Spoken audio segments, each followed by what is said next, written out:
And welcome back to another episode of the Oneer Podcast, the podcast where we break down and review films all in one big, long, unbroken take. And stuff like that happens because we can't, only one take. I'm Austin Archer, and with me, as always, is my childhood next door neighbor and lifelong best friend, Kramer England. Yeah, careful. Listen, this is what happens on the show when it's all whoever. Imagine this is someone's first episode. It's just like, oh, what's wrong with these guys? Why did I click on this? No, immediately, no, immediately. I hate this show. I was trying to think like what to wear, and this is the only thing I could find that's like Shire like. This is a hat from a winery in Los Olivos, California, and I'm like, yeah, like buckleberry wine, or they love their drink, their mead, and their all the different stuff. Brandy Wine Fairy or Buckleberry Fairy. Buckleberry Fairy. Yeah. We watched The Lord of the Rings, The Fellowship of the Ring this week. We're going to kind of go through this trilogy anytime there's like a week where there's not something that we are dying to see at the movie theater. We're going to get, because these movies, this movie turned 25 years old this year, and the trilogy which is crazy. Yeah, it's insane. It's crazy to watch a lot of these actors and be like, wow, it's been 25 years since they I know did this. It's funny because I watched this with my boys. They'd never seen it before, and my older son had a couple friends with him, and so we started the show, and I was like, oh yeah, Samwise, that's the guy on Goonies. Like, oh yeah, that looks like Bob from Stranger Things. And I'm like, that is Bob from Stranger Things.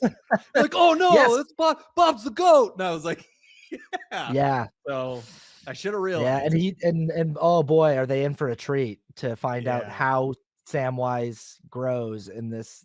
Yeah, because Samwise is a great character in the Fellowship, but like he almost more than any other character gets such a great journey, and he does, and he's and really like Frodo has to deal with a lot, so his character just like is really, but he's also just kind of whiny, but it's because of what he's dealing with. So it's not like it's Elijah Wood's fault or the writer's fault. Like that's the point of the characters. Like it's hard, right?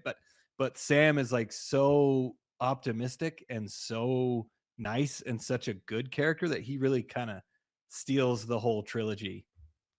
I watched this fantastic video essay recently about these films from the channel The Morbid Zoo, which is one of my favorite video essayists on YouTube. And she was talking about just what an abject nightmare Frodo's story is. And just how horrible it is that like his whole life he dreamed of going on adventures like his Uncle Bilbo. And when he finally gets to go on his own, it's just so much worse than the way that Bilbo would tell these amazing stories of, and then there was a dragon and these trolls that we had to fight, and have these incredible stories that made it seem like the world was such a fascinating, magical place. And there's that scene in this movie where he runs into Bilbo at Rivendell, and he's like, my story seems to have turned out quite differently. And what he means is like, oh, just like immediately he's like, I haven't been able to enjoy any of this. It sucks. Like being a ring bearer it's bad. It's not, and especially like the time that Frodo happens to be possessing the ring is different than the time that Bilbo had it too, because Sauron wasn't really like awake and wasn't really seeking it as aggressively as he is, and so the ring is always doing kind of what it does. It's always a little corrosive and a little bit hard to own, but Frodo's actually possessing it. The fact that Frodo is on a mission to destroy it and the ring knows that makes it all the more. So it's like, Frodo's not a very happy character, but his and the thing that's really tragic about Frodo is, in the fullness of the trilogy is like he never really recovers. Like he comes back from the journey and he's just like, my life's never going to be the same. I think I just need to go Yeah. off to the undying lands, you know? Yeah. Yeah, Yeah. he really I mean, and Bilbo he gets the ring like halfway through the story, right? So not Yeah. even halfway, like near the end. So yes, it does. Frodo's a very tragic character, even though it turns out really well. He's uh he's got a lot, but that's why it's good to have Sam, because he kind of keeps it much more bearable. Yeah. But boy, it's like, you know, I feel like we go and see a lot of new movies because Yes. we think it's important that people should go see new movies in the movie theater, and we're always Yes. advocating that our audience should go see films in the theater. These were just recently re-released in theaters. Yeah. I missed it, and I'm sad I missed it. Yeah, me But too. it's crazy. Every once in a while we'll go back and watch something on this show. Like we started with The Matrix, Mhm. and every once in a while we'll go back and watch something, and it's just like, wow. There's just a handful of films that no matter when you come back to them, the whole time you're watching it, you're like, this is kind of perfect, isn't it? They really Yeah. just everything is just so impressive and magical and great. Yeah. And any flaws that you can find with it are more than made up for by the stuff that works. It's not like Oh, yeah. Yeah. it's not even like it balances it out. It's like any little flaw, any little nitpick that you can point out, and there are little nitpicks that you Oh, can yeah. find if you Yeah. want to. They the good stuff like washes them away. It just makes you go Oh, like, I yeah. don't even really, I don't. It's not even like there's a. I don't know if I were trying to be my most critical about Mhm. these films, and again, it's nothing about the character of Frodo or the journey that he's going on. And I think I've always sort of felt like this. I feel a little similarly about Elijah Wood as I do about Tobey Maguire, which is like now not as harshly. With Tobey Maguire, I'm Yeah, literally yeah, like, I can't believe anybody ever let that guy yeah. be a movie. Like, I don't know what happened that Yeah. Hollywood was like, that guy. I just don't. Elijah Wood, I get it. Like, we grew up with Elijah Wood. He was a Yeah. child actor, and he Yes. was always really charismatic, even as a kid, in Mhm. like The Adventures of Huck Finn and Yeah. the movie North, and Yeah. Forever Young with Mel Gibson. Like Yeah, yeah. he was solid, and I get why he was being given opportunities, and he continues to be given opportunities as an Yeah. actor, because he's not a bad actor. I don't think, but his performance, if I again, this is me being my most Yeah, yeah. nitpicky, and Yeah. is like, even when I saw this movie as a kid, I was always kind of like, what accent is he doing? Like, Yeah. what Yeah. is the vocal choice here? And then watching it this time, I was noticing a lot of his lines there seems to be a lot of ADR for his lines, and I wonder if that was a thing where they were like, we need to get a little, like, he was doing an accent or a voice and it Right. wasn't quite hitting, and they're like, maybe let's have him work with like an accent coach. I don't know. I don't know. Mhm. You know, this is not stuff that shows up in the special features of the extended editions, Yeah. but Yeah. you know, No, yeah, I get what you're talking about. He does a good job. It would be interesting to see who they would cast if they remade it, or who the other options were, because he he like they didn't ask him to read for it or anything. He wanted to be the character, so he like sent a tape to Peter Jackson and was like, "Hey, I want to be Frodo," and it worked out. But yeah, I mean, if you want to nitpick anything, that you could for sure. I mean, that's probably the first thing that I would go for as well. So I think it stands out because of how strong the principal cast of this film is. That, like, yeah, yeah, Ian McKellen, who was nominated for an Oscar for The Fellowship of the Ring, and rightly so. He's yes, so incredible in these oh yeah, movies. just And this amazing.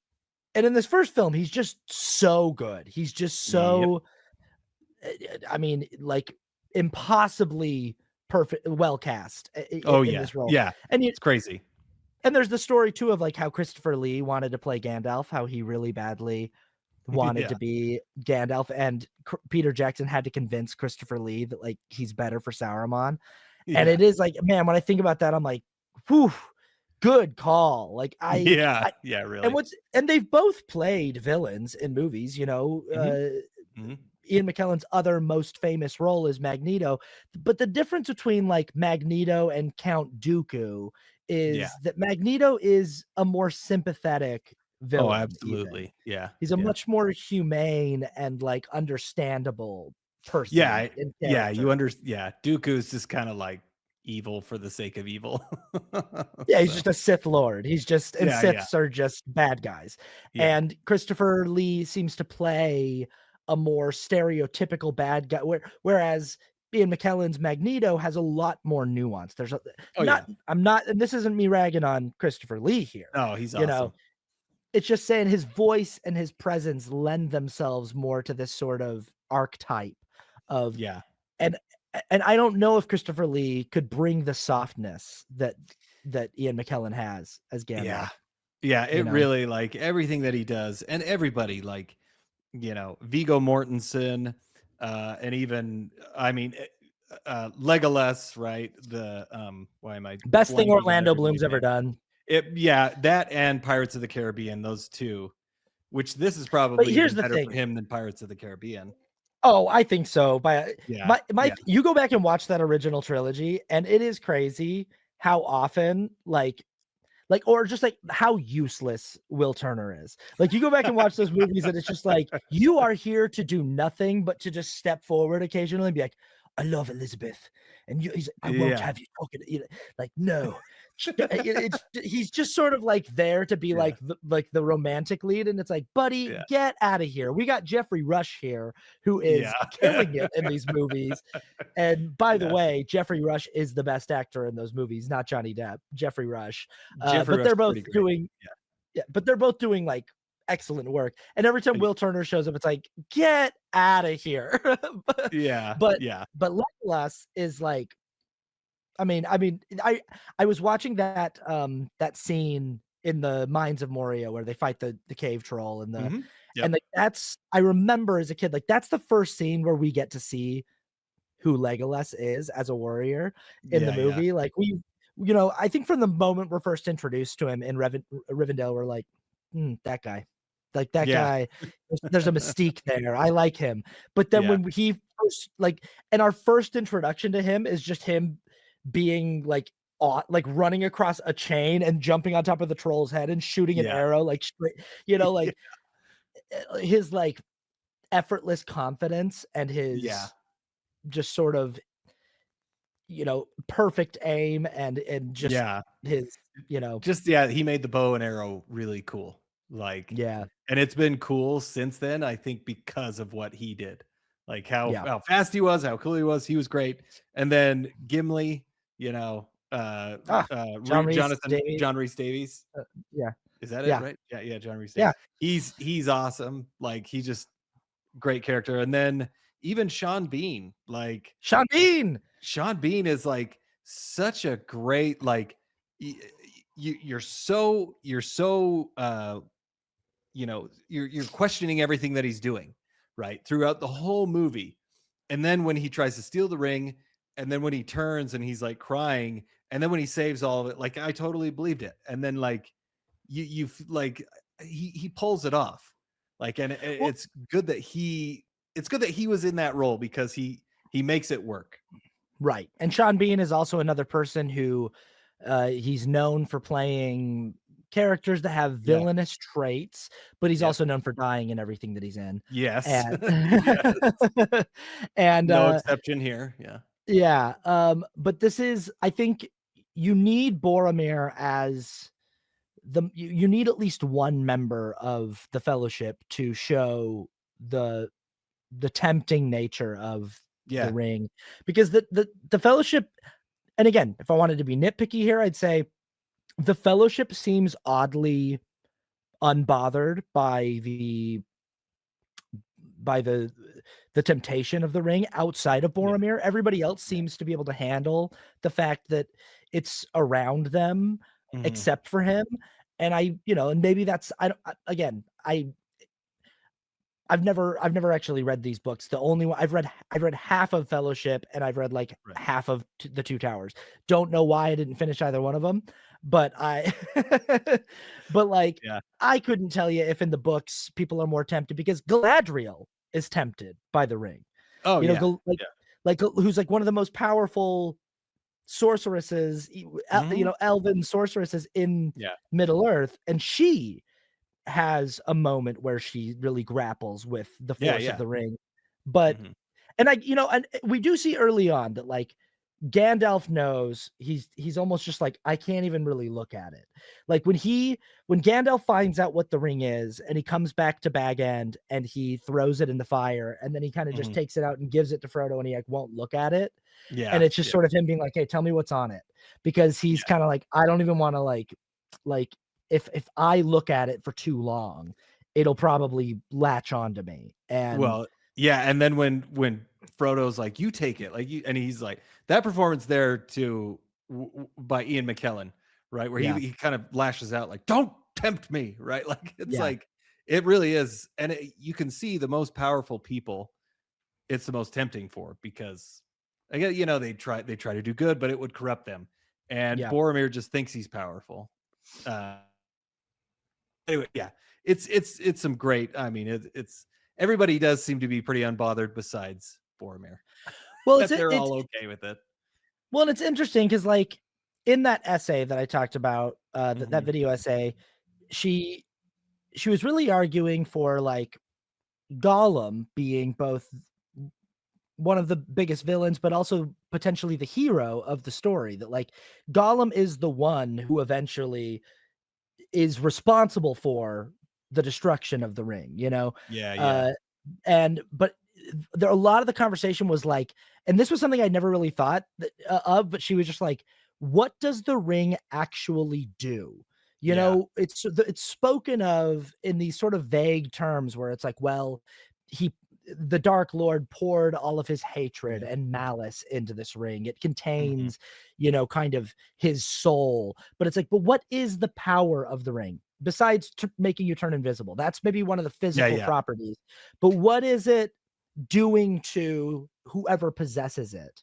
Hmm. And I think it's almost like this thing that knows whoever you are immediately. It has the ability Yeah, to like see the ambitions of your soul. So it knows like what you want, and it has yeah. the ability to make you feel like it can give you the things that you want. And so that's Hmm. why it's like the wiser people know like, well, I would try to wield it thinking that Hmm. I would use it for good, and the ring would probably convince me that it's going to help me do that because it knows Right. that that's what I want. And the reason why oddly Frodo is the best suited for it is because of the simplicity of hobbits. But it's interesting because it's like hobbits in Middle Earth it's not like men, Aragorn and Hmm. Boromir, who are the stand-in for us. I think that hobbits are the stand-in for us.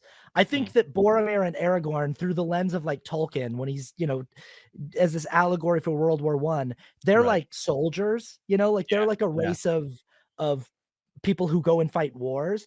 And the hobbits are like ordinary people, yeah, yeah. know, Totally. citizens, just Yeah, people who regular folk, yeah, yeah. and whose greatest ambition in life is just to like be left alone and like Mhm. not have too much asked of them, Yeah, yeah, and yeah, and that's again another thing that makes Frodo's story so tragic yeah, is yeah. It is, and I mean, it's yeah, it is tragic, but it also I think you're right with the hobbits. They're so much more like us than Boromir and Aragorn. They're not as relatable as the hobbits. We just want to go through life and not create much trouble and not have much trouble for ourselves. yeah, I think that we watch the movie and everyone wants to go like, oh well, the characters, the men are representative of us obviously because we're men, but Right. I think most people watching the films have the most in common with Merry and Pippin and Sam and Frodo. Like Yeah. those are the people that remind you of your friends and remind you of your family members and your cousins, Yeah. and Mhm. Yeah. and you don't know people that walk around who are like of noble lineage and Yeah. heirs to thrones at and things like Yeah. that. Like if anything, like the men in the story are in an elite class of mortals in Middle Earth. They're like they're Mhm. statesmen, they're world leaders, they're Yeah. generals, they're Yeah. presidents and prime ministers. Yeah. Uh, Yeah, yeah, they're more yeah, they're a little more of the leaders, like you said, for sure. yeah. Anywho, another like what's crazy about watching this movie 25 years later is just the fact that like movies don't ever get made this way. I don't think they ever got made that way before, and they really haven't been made this way since. Yeah, no, it's like part of what makes the movies so special is that they have the spirit of a personal passion project that Yes. director really wanted to make, and it was all done in reverse. Like Peter Jackson went out with this concept, bringing Weta Workshop as his sort of Yep. as his sort of like ace in the hole, as like, hey, I've got my whole own effects studio that's ready to go, ready to do this.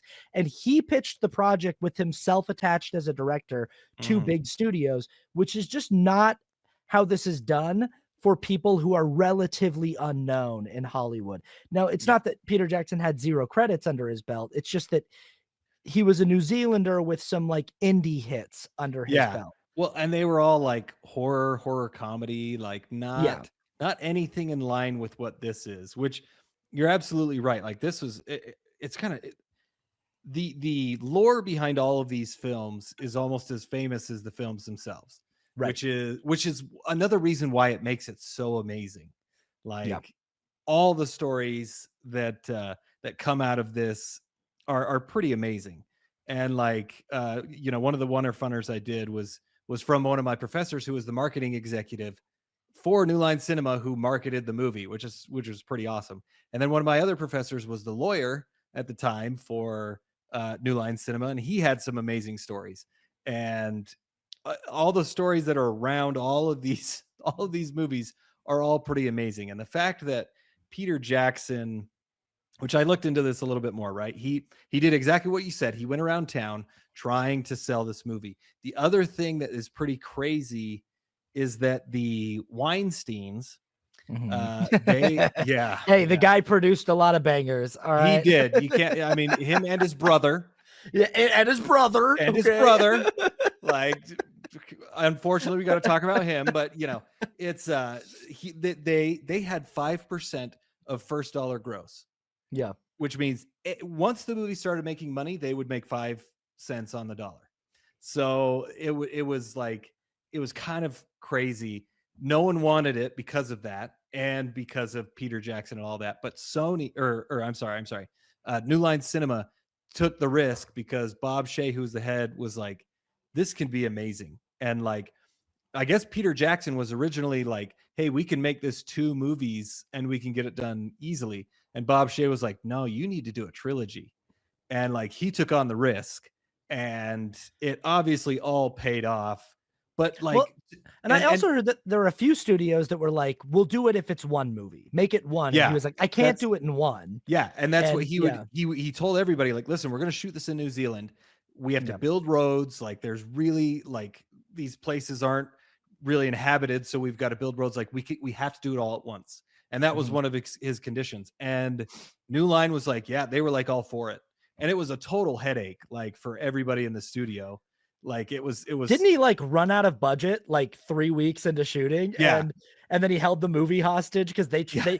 they came and tried to get it. They were like, "Hey, you're out of money," and he was like, "So? We're gonna," he's Yeah. like, but, I mean, He I think at that point too, it's like, "Hey, what are you guys gonna do? Like, look at yeah. what we've already built. Do you Yeah. really wanna just," and I think he probably knew that the budget that they gave him initially wasn't enough, and he was just like, Oh, "Let's just make sure that the first stuff we build is, like, undeniably yeah.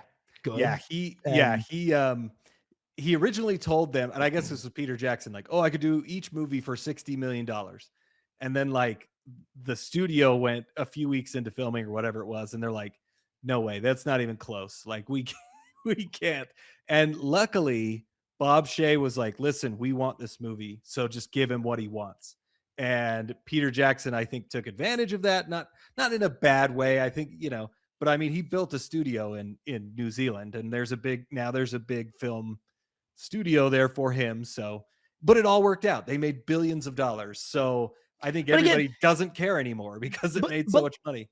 But all of that is insane. It's insane for like Absolutely. a relatively unknown director to Oh come to yeah. big studios and say, "Hey, fund my project, my passion project. Yes. Just you guys bring the money and I'll make sure that it's good." Why should they trust you? By just watching Dead Alive? They watch Yeah. Dead Alive and they're like, "Oh yeah, I see it." I like no offense to Dead Alive. Dead Alive's a fun movie, and Right. The Frighteners is a fun movie, and Yeah. Yeah. but like nothing about these films says, "Oh, I can totally see how this guy would crush the Lord of the Rings Yeah. trilogy." Like Absolutely not.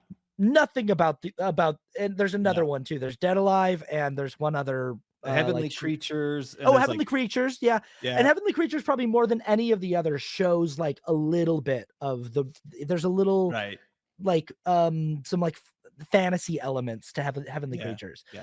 that And then there's like Meet the Feebles or something, or like yeah, something like that. Whatever it is, it's some weird movie. I don't know. and again, but again, like to not only like go and pitch a movie this big, 3 movies this big to studios and say, "You guys just bankroll it all and I'll make sure that the product's good." But then to say, "We're gonna shoot it in my country. We're gonna shoot it in New Zealand, and I'm gonna Mhm. build a studio there with your money to make these movies." And like, I it's so crazy that they let him do this, Yeah. and we're all so lucky they did, because Yeah.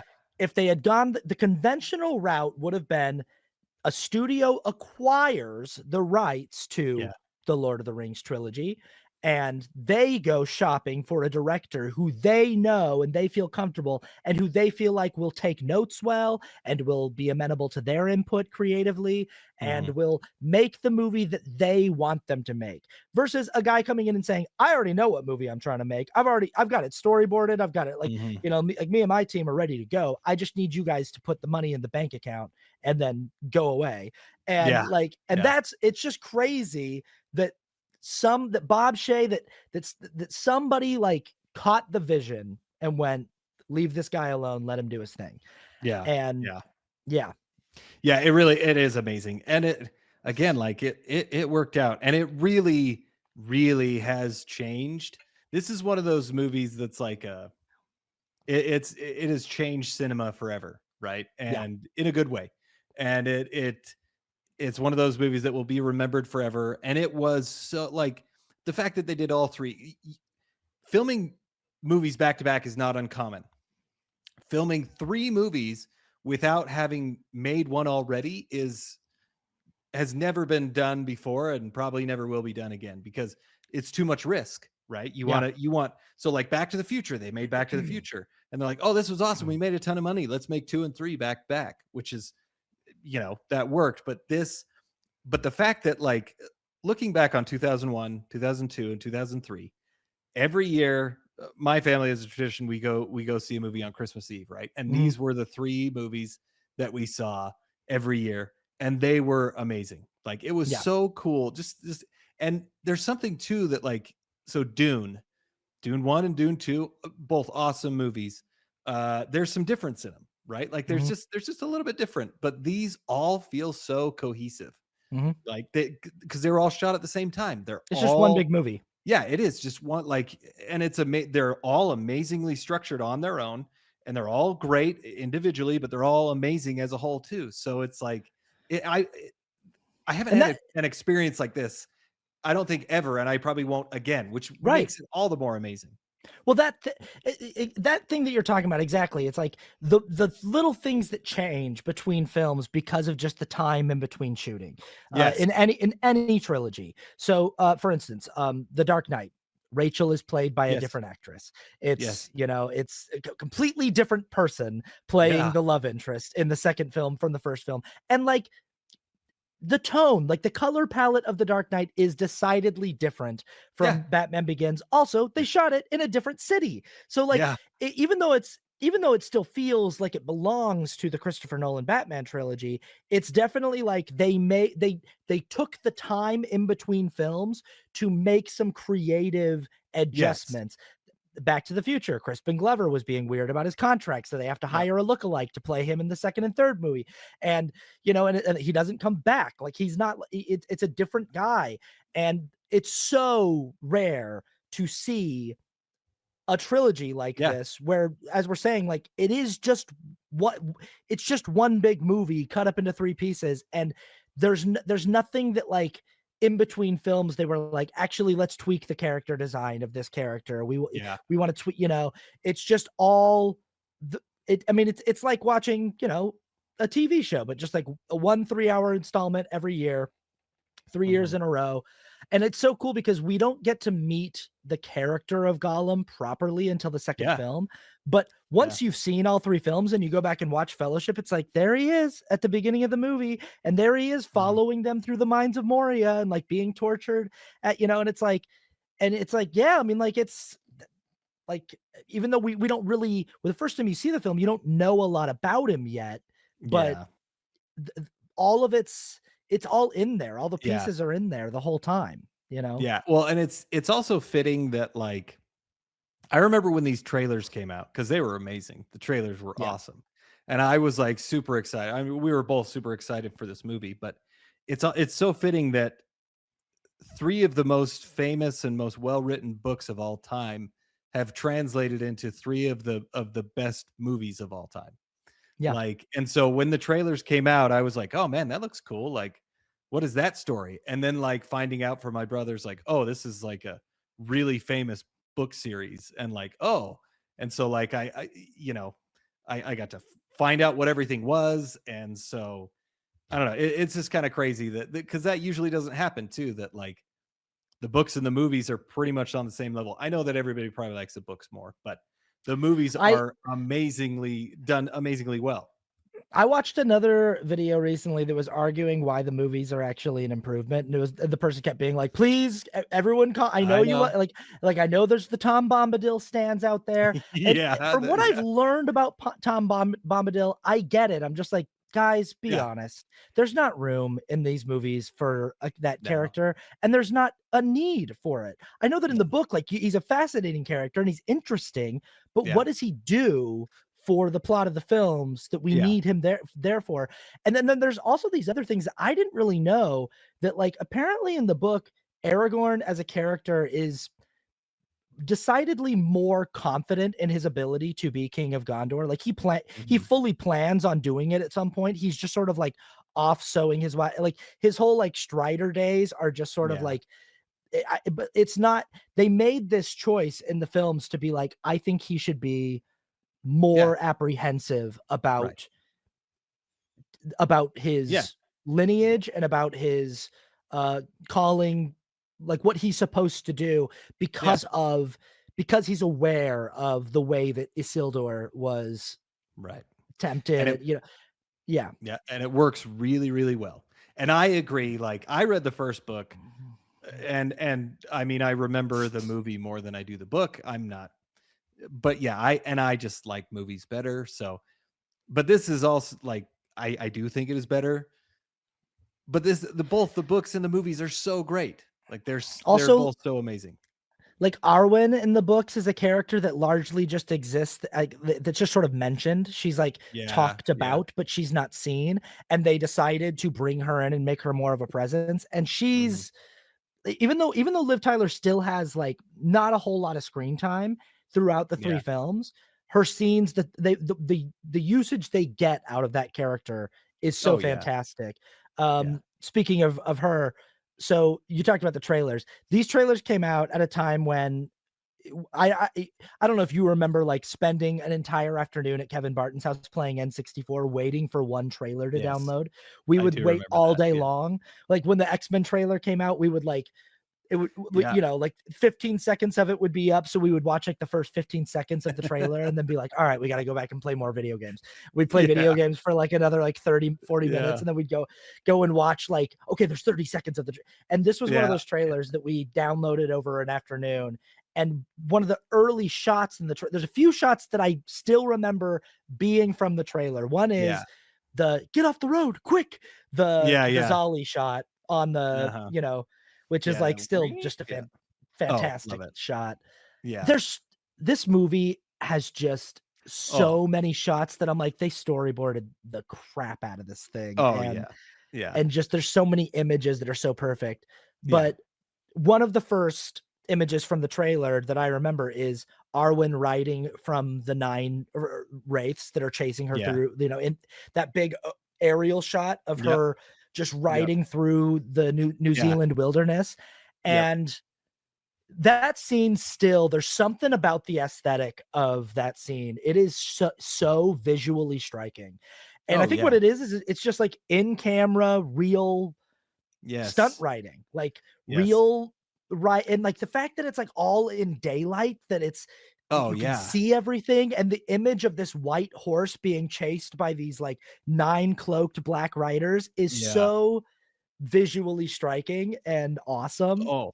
Oh, it's amazing. And that's the thing that, like, makes these so great is that the visual effects were used to a minimum. I mean, there's a ton of them. But the fact that they use miniatures, the fact that they do real practical effects, right? Like it just makes it so much better. Because then you go and you watch The Hobbit that Peter Jackson made, and those movies are horrible. Like they're just not. They're not horrible, horrible. I just don't like them, and they're not nowhere even close to how good these movies are.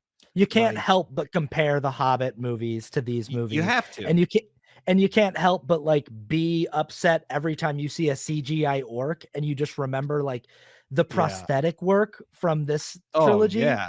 and you just go like, "Please, guys, put in the effort. You did it once, and you have more money now. You have more money." We'll talk about the effects and, like, the Yeah. action of this film and, like, the fact like, Yeah. in all 3 of these films, the use of miniatures, or as they called them, bigatures, Yeah. these models that they built, the use of matte paintings, the use of anything that they could to make the thing feel more tactile and real, Yeah. and Yeah. all of that missing in The Hobbit. And I just like every time we see the orcs and the Uruk-hai in this movie, I'm just like, oh my gosh, the makeup is Yeah. incredible. Oh, it's There's awesome. I like my brain just believes it so much. Oh, I yeah. mean, another thing that my brain always believes when I watch these movies is I cannot imagine Elijah Wood and Sean Astin and the other, and I can't remember their names that play Merry and Pippin. I can't Yeah. imagine them as regular sized people. Like Oh, no. the the the forced perspective that they use, and Yeah. the body doubles that they use, and I like like, even when I'm just seeing, like, a wide shot of just them standing there, I'm like, "You just look like you are proportioned differently." Yeah. And I think it's about the way that they do the pants and the oversized feet and, Yep. like, but it's everything about it makes me buy into Yeah. them as these little guys. Yeah. The attention to detail with everything, like you're talking about, the forced Yeah. perspective, the way that they went the extra mile with all that. And even like a great example is in The Hobbit is when they're all in the room and they're all having dinner, and that was all done on a green screen with just Ian McKellen. And Ian McKellen broke down and was like crying because he's like, this is not why I got into acting, right? And obviously there was some of that in this, but they used it so seldom that they did those forced perspective, right? And they did the things that like had real people interacting with each other. And it just you can just tell the difference. Like, yes, the visual effects in the Hobbit movies look great. Like they're it's not that they're done bad, but there's something missing from those films that there is here in these films. I just don't believe the world as Yeah. much. Yeah. And here I do. I Yeah. just am like, everything feels tangible. There are very few sets that don't, I mean, like, like sometimes like the grander shots of like the halls of Moria.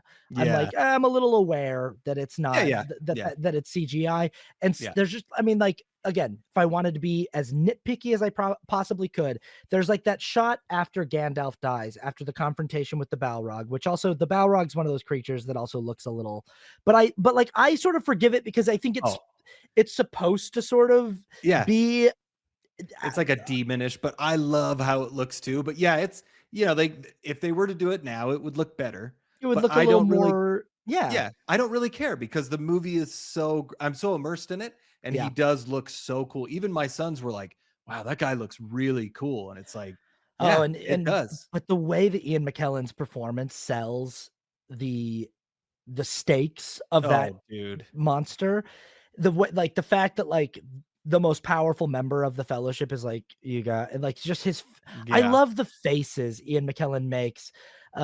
Yeah. There's, like, there are all these little moments, like, when Bilbo first puts the ring on and Mhm. Ian McKellen's face, like, looking up, and then, Yeah. when he hears Frodo say, I'll take the ring," and his face, like, oh, and his face the first time the Balrog screams, and he just, you like his, just Mhm. understanding that he Mhm. knows something the others don't. But after he dies, when they're all running out of the Yeah. mine, that wide shot, so it's a little, that's like a scene where I'm like, if I wanted to be nitpicky, it's a Yeah, little yeah. bit like, and there's a few shots like that sometimes where it's a Yeah. wide and you can Yeah. tell the characters are superimposed. Yeah. Maybe like even Legolas on top of the cave troll, like jumping off. It's a Yeah. little It like Harry not Potter and the yeah, Chamber of Secrets, like a little bit. rubbery, Yeah. you know. Yeah. But that's kind of what CGI looked like Yeah. in Well 2000, you know? well, and it's honestly better than some movies that even happen today. Yeah. And, like, you definitely can get nitpicky about it, but I'm never taken out of the story. Like, No. that's when you, like, look at it closely, right? But, like, Mhm. it's so good, it keeps you so immersed. And what I gotta say about that scene, the Balrog scene is, like right, first of all, my sons were like, "He dies?" And I'm like, "Yeah." I mean, he's coming back in the second one, but Yeah. it's like, he really does die. And the emotion of that scene after he dies, yeah, I mean, it got me. Like, Oh, when he died, I was, like, still crying. Like, it's just done so well. All because and this is the one of the biggest things about this movie because everything is working together, everything. And the score in this movie could not be more perfect. Howard And this Shore knocked it out of the park. and like everything, it's like up there with Harry Potter, right? Like it's It's just you what hear the we song and you're put yeah. right in that space. What you always talk about with John Williams is, like, he John Williams writes music that, like, you can't imagine how the music for that movie could be anything else. You Yes, can't imagine how Star Wars could be anything else. You can't imagine how exactly. Indiana Jones could be anything else. You can't Mhm. imagine how Jurassic Park could be anything else, and you can't imagine how Harry Potter could be anything else. Yeah, That's what Howard Shore has done with this score. yeah, Every place has its own music that's and palette, and yep. every character has their own theme, and it's so, and it's all like perfect. It's all Oh, yeah, so well done. And yeah, that music right there is perfect. But yeah, also, like, that being the first loss, that it's not someone that you would like, that it's not, I mean, yeah, Boromir's the next one, but that it's not someone that the team can really afford, that it's like the most important, yeah. kind of the leader of the team Oh, that's yeah. guiding the party, and also Frodo's really, like, this father figure for him, Oh, yeah, and to give Elijah Wood his flowers here, this moment where they're trying to get everybody back up on their feet and yeah. move, and Aragorn goes, "Frodo," and he's walking, and he just turns around and looks at him, and, Oh, like, the yeah. look on his face breaks my heart. Oh, absolutely. It's devastating, and just this, like, this realization that it's just like, "This sucks." Like, I'm Yeah, just so devastated right now, yeah. and, you And know the fact that he's like, "We just have to keep going." He's right, there with Aragorn, which is like he understands how dire the situation is, but they have to leave. Like and they have that's what he's telling him to do, right? He says, "Fly, you fools!" Like it, yeah, they've got to keep going. Like that yeah, whole scene is just absolutely. I was so amazed by it, just by how well it stands up and how good everything is. Because you don't hear anything; you just hear that amazing woman's voice, which I think it's a woman, but I can't even do anything justice. But the song is yeah, there you go. There you go. But it's like so good, and you don't hear anything but the song, and you just see everybody in slow motion crying, Yeah. and it's like it's an amazing scene. And there's a ton of amazing scenes in this whole movie that Yeah, just like it's so here's something I wanna talk about really quick. So going back to Christopher Lee and, yeah, because Christopher Lee is also great in this movie, yeah. but we talked about this with the Masters of the Universe episode, how we were like, "Doesn't it just seem like Castle Grayskull looks like an evil wizard, like an evil Yeah, like, it yeah. looks like Skeletor's castle?" Isengard's got that vibe too. That's Yeah, one yeah. thing is, like, even before they tear down all the trees and they make the like, Isengard definitely looks more evil after they tear Yeah. down all the trees and they start making the Uruk-hai, but even, like, pr even with the garden of trees around it, Isengard just looks like an evil guy lives there. Yeah, it's the towers. It does look better before, but Yeah. it's all black and it's like I it's mean, it creepy. looks very similar to the Tower of Sauron, and the Yeah. fact that, like, his name, Sauron, is so similar to Sauron, it's just one of those things that's like, I know that at one point Sauron was a good guy Yeah. who was basically corrupted by the power of the Dark Lord, Yeah. and basically what Sauron is he's a coward. He's Yeah. afraid Yeah. that there is no power in Middle-earth that can contend with the power of Sauron, so he's just Mhm. basically capitulating and hoping to save his own hide by being like, "If I do your bidding, then." But it is one of those villains where I'm like, I have a hard time imagining you before this happened because Yeah. you still live in, like, a tower that looks like Sauron designed it. Yeah. You It's know? so true. So Yeah. true. Yeah, it oh, and even when he comes back in The Hobbit, I'm also like, Yeah. you're evil. I don't believe you. Yeah. Like, it's, you've ruined it. Yeah. It's hard, and the tower doesn't help. But this is the other thing, though. The Mhm. production design of this entire movie is just, and I mean, they ultimately ended up making all of these for under $100 million.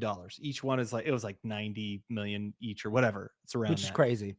And that's the other thing, like, they stretched their money so far. Yeah. It looks like anything, could be made today, and it would hold up by today's standards. It's amazing what they did with everything, and it all feels so great, and it's all in New Zealand. So, I gotta go visit New Zealand. Yep, very famous. Yeah, very I mean, yeah, absolutely, these movies made that place a Yeah, tourist destination for people all over the world, and mhm, rightly so. I mean, it's photographed so well. yeah, It's such an impressive landscape. Um, but, very famously, a lot of the principal cast for these films accepted a very low rate as their so that they could keep the principal budget as low as possible. And yes, everybody, I yes, think everyone was sort of betting on the back end, was just going like, we'll get our money on the back end. And yeah, yeah, I don't know. I wish, I feel like more filmmakers and actors need to be willing to do that for projects that they believe in. Need to be willing to mhm, be like, hey, the goal here is let's make something good. Let's not yeah, waste, if all we can get is $5 million, let's not waste 2 million of it on one person's salary. You know, right, like right, that's even though that might help us sell the movie because we've got this name, let's go find a name who wants to be in this movie bad enough yeah, that they're willing to forego their typical rate. Uh, right, you right. know, yeah. Yeah. Yeah. The other thing that I loved, which going back to the very beginning of this movie, is how amazingly well they set up Sauron.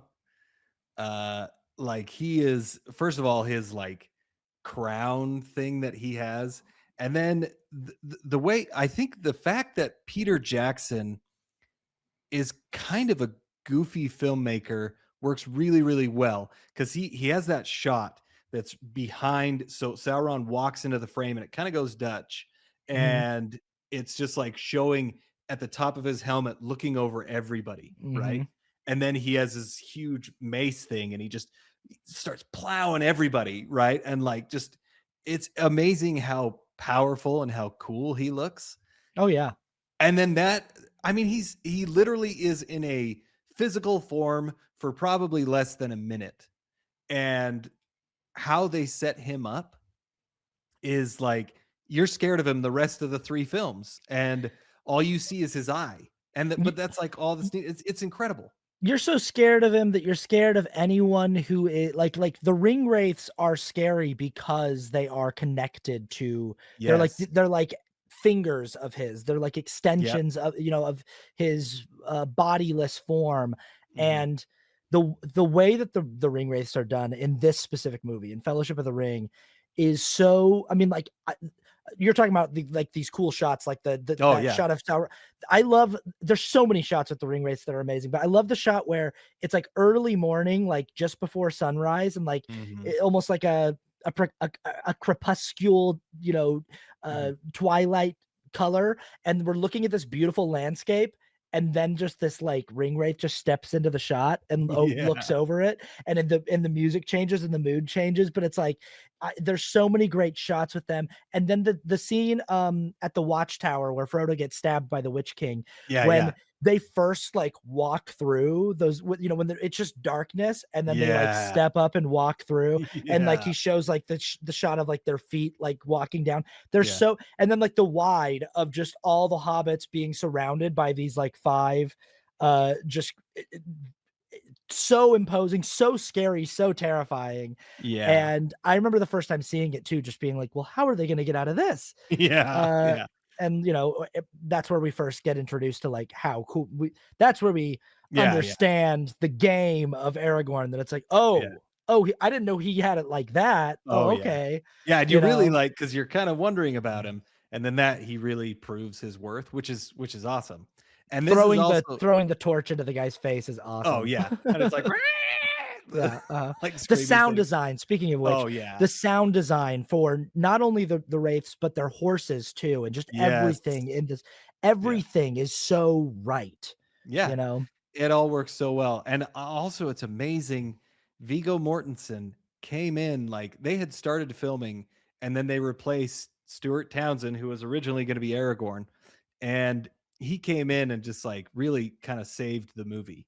I mean, who knows what Stuart Townsend would have done, but I don't think you can get better than Viggo Mortensen, right? Like, And again, this is I mean, like, I love Viggo Mortensen, he's been great in a lot of things, but has he ever been better than these 3 films? I mean, I don't know, I don't think so. History of This is really Violence, his good movie, right. has he ever yeah, like, this is Yeah, this is like his movie, and he's a great actor, really yeah. great actor.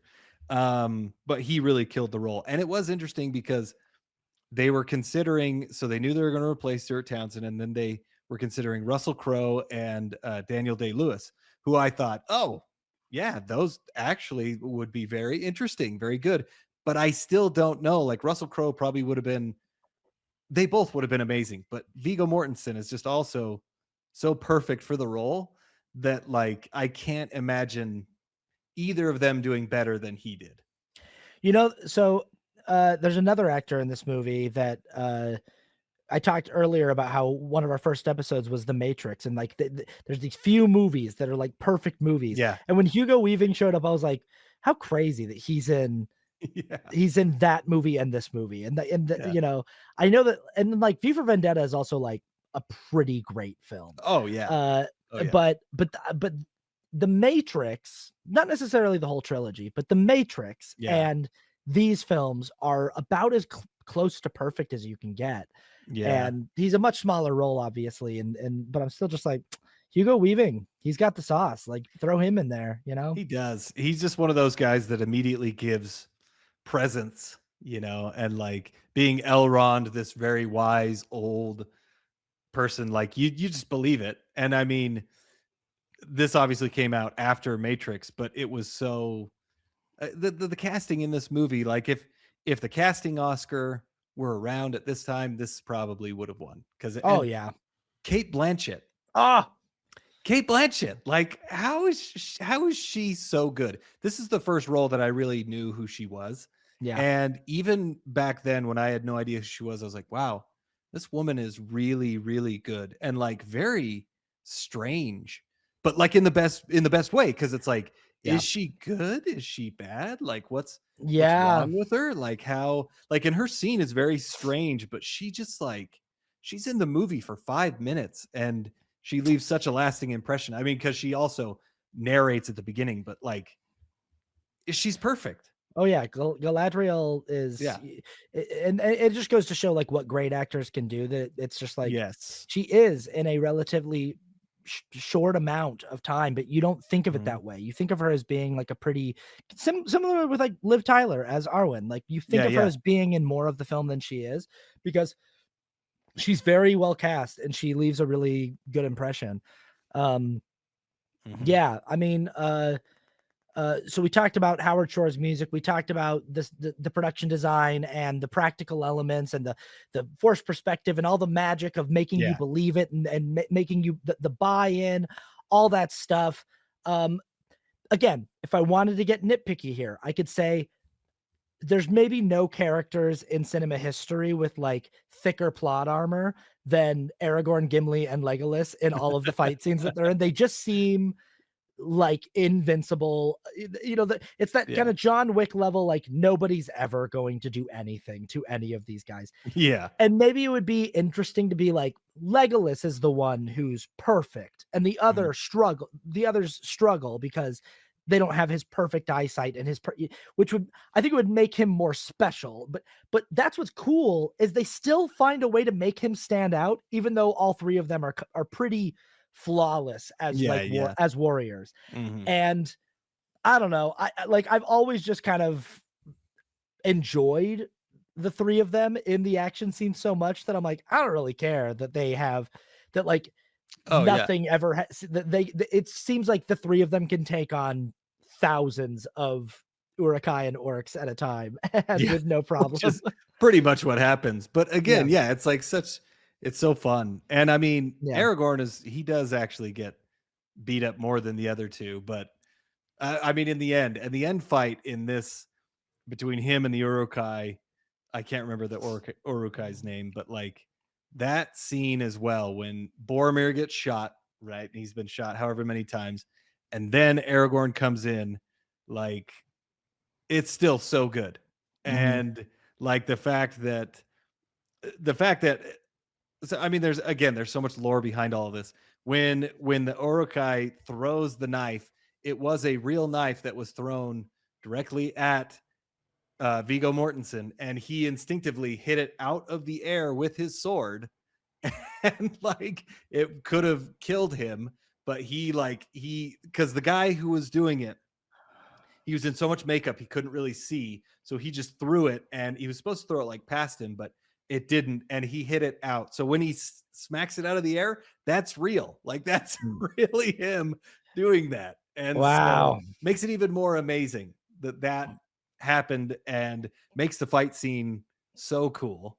And Yeah, like it's just again like so much of this is like it's all done so well. Even he stabs the orc, in the stomach, and he grabs the sword and pulls him in, right? And then he chops off his head, which is yeah. just, I mean, it's so good. Like, But also, and like, the shot of him, like, coming around like, sort of watchtower thing when yeah, he's telling Frodo to go, he's like, "Run," and oh, when he comes so around and cool. he's just looking at, like, 100 Uruk-hai, and he's just Yeah. like that it's so awesome, Oh, it's yeah. yeah. It's just and it's Mhm. also just okay. These are three movies that are really one movie, but these movies are structured so well. Yeah, Like, and this ending the ending of this movie, first of all, that like just basically like, okay, everybody's gonna break up. Frodo has to go. We have to save him. Like it's all set up so well. And then the ending, the climax, you could definitely say is the fight, but that's not really that's just the exciting scene. That's not really the climax. The climax is just Frodo leaving and then Sam catching up with him. And again, you have this really emotional scene after these fight scenes that just also really works. Okay, the underwater effects are horrible in this movie. I'm sorry. This is probably the worst thing about the movie, but when Sam is underwater, Yeah. I'm like, you're not underwater. Like it's not he's like trying to reach up and like Yeah. bubbles are coming out of his mouth and I'm like, okay. But I can forgive it because again, the emotion is there. Like Sam is he's willing to do whatever he has to stay with Frodo. And that climax, I mean, that's really the climax is them going on this journey together and everybody else having their own journeys now. And it's crazy how well this movie ends. But also, yeah, and have the stop at Galadriel where he looks into the mirror and he sees what he needs. Yeah. Basically, the realization that like I can't trust the other people and the and I Right. can't like like obviously I'm terrified to do it without them. I'm Yeah. so scared to do it without their help and without their protection. But like I might be the only person who's capable of doing it, and the understanding that basically what he's what he's on is a suicide mission, Yeah. and that he doesn't really intend to make it home, Yeah. Yeah. and it just and that's the thing that's the thing that's really crazy about his journey is that ultimately he winds up feeling like a failure even in the end because he's like, well, I failed at the moment where it mattered the most, but it's okay because you know the ring manages to wind up in the fire Yeah. anyway. Yeah. But he got it there, like, he does his job, he gets it Yeah. there, and Sam's the right person to be with him, but that it's such a good place to leave it off and be like, "Okay, there we are, the Fellowship existed for this film, and Mhm. now they're all disbanded, and they've all gone separate directions. 2 of them are dead, and what ha how do we go from here?" You saw how difficult it was when there were 9 of them all together, and it's just the way that these movies progressively continue to up the stakes and everything. Mhm. Yeah, it's just like every moment that they need to that's the thing. Anything you can be nitpicky on, Yeah. it's more than made up for. Every moment that Oh, needs yeah. to land lands. Every epic shot is so effective. Every musical introduction is so good and thematic and tells you exactly what's going on, and there's just so much that is right and working, and, yeah. I mean, Yeah. do you have anything else you wanna say? No, I was looking over some of my notes and it just really I said pretty much everything and it's such a great movie. I am I guess this last thing is that I do prefer the theatrical versions. I think they're a little bit better. The extended versions are a little bit too long, but the nice thing about the extended versions is they don't really change the movie, which is something you don't see often as well. It's just kind of a little bit longer, but that's also kind of why I don't love them is because these movies are just so good as they are.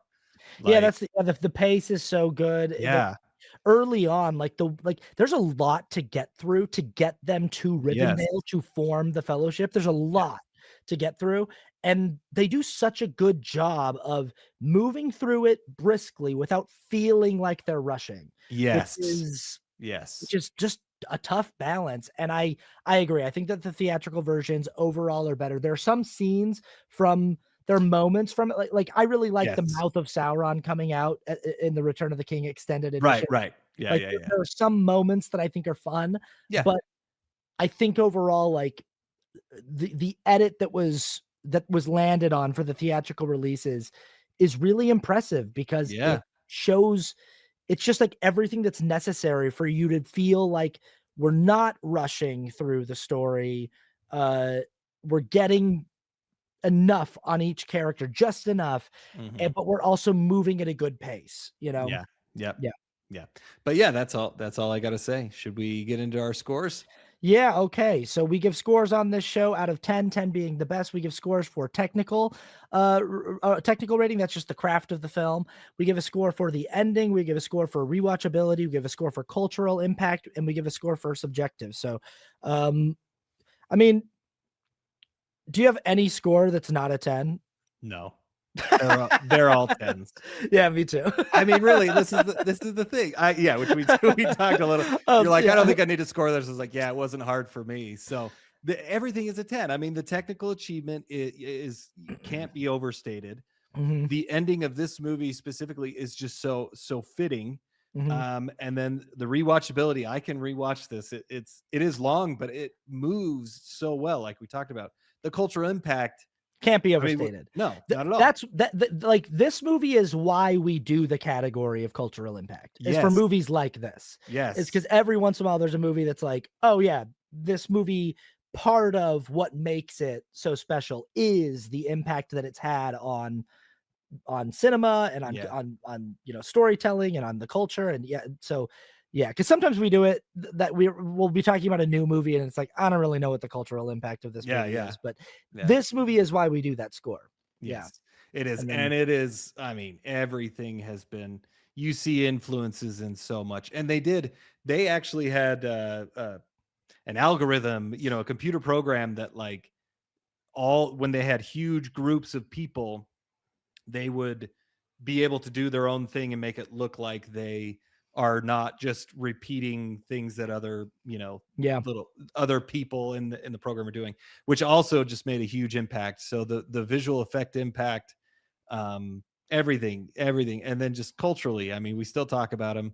They're doing Rings of Power, and I haven't really, I've watched it. It's not nearly as good, but I probably should give it another chance. But they did spend 10 times as much money on it. So that's the other crazy thing. Like they did not spend that much money on these movies. Yeah. It's insane. Yeah. That's it. That's the Lord of the Rings, the Fellowship of the Ring. We're going to be going through the whole trilogy throughout this year. Let us know your thoughts on these films in the comments. What's the name of the movie we're seeing next week? Good Luck, Have Fun, Don't Die. Good Luck, Have Fun, Don't Die, directed by Gore Verbinski. He's back. And Sam Rockwell's in this one. Yeah, I love Sam Rockwell. Yeah, like rooting for Gore Verbinski to like do it. It's getting good early buzz, good early reviews. Yeah. So we're going to go to the movie theater and see that if you want to watch along with the show. And that's what we'll be doing next time. And we will see you then. Like, share, comment, subscribe, all that good stuff. Okay. Bye-bye.